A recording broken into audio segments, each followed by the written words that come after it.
is basically what's going on. The sugar is getting converted into higher amounts of alcohol, so the end product is a wine with less sugar and more alcohol. Correct.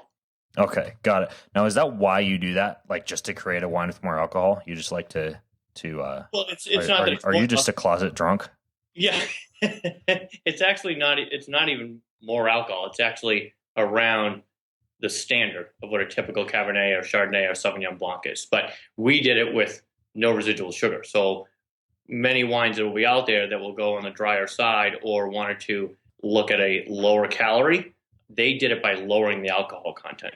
And that wasn't our objective. In the beginning, our wines do have a little less calories and carbohydrates, but that wasn't our objective. We weren't looking to make a low-cal wine and create some kind of numbers game. It was more focusing on a clean wine that had no residual sugar. And it just, the byproduct of that happened to bring down the carbohydrates and calories a little. But we also wanted to make sure that it maintained its alcohol. A typical Cabernet does sit in that 13.5 to 14.1, 14.2 range, and ours is at 13.9. So we didn't want to bring forth a wine that people felt that it was not up to par with a typical Cabernet or Chardonnay that they were drinking because it had less alcohol. Because it does make a difference in its taste.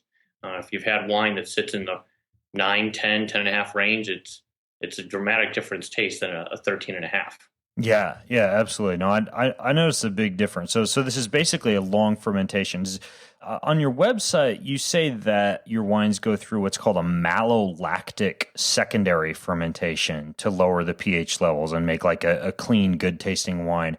Is that the same? Is that just like fancy word for long fermentation, malolactic secondary fermentation?